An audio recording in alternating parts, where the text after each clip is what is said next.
I use two sizes of scissors. There's a large dressmaker shears. These are about 8 inches long. Have a screw that holds them together. There is some tension adjustment that you can use to keep the blades in alignment. I have a pair of small 6-inch scissors, and I use these for trimming fabric.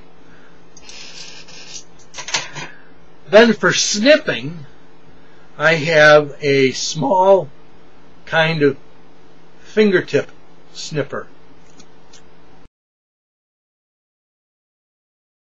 This tension is too loose for normal use. You see how it's being pulled down through the fabric. The gold thread is coming from the spool. The red thread is coming from the bobbin. And the spool tension is just simply too loose. And it's being pulled right down through the fabric. Now, for normal use, this would not be acceptable.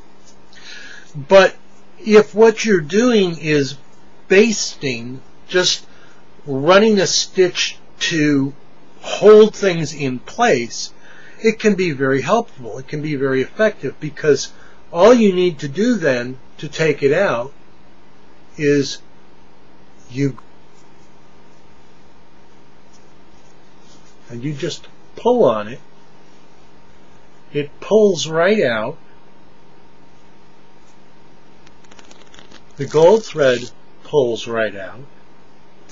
And you don't even have to do any seam ripping. It just simply pulls right out, that basting thread. That's very, very helpful. This one's going to be a little harder to see. This is a thread, this is a stitch which is too tight, or the tension is too tight. And you can see, again,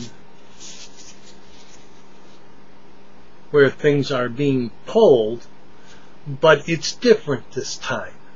This time the red thread, the bobbin thread, is being pulled a little bit through along the top thread. Now this is harder to see.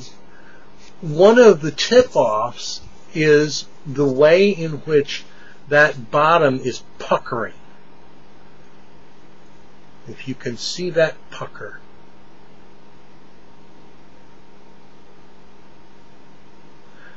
That's what you don't want. A seam that's too tight, this tension that's too tight, is going to create smoothness problems for your fabric. Now, what happens is if you get a stitch that's too tight like this, you may end up having to do some seam ripping to pull it out. This now is a proper tension. This is a tension that you would use for a final project. You can see how nice and smooth those surfaces are. There's not a lot of puckering there. Not like when there's too much tension. And the threads are not being pulled through to the other side. This is a good tension for gear making. Tension is one of these things that you're going to have to experiment with. Some fabrics need a tighter tension than others. Some fabrics need a looser tension. Use samples and test things out until you get them worked out the way you'd like them.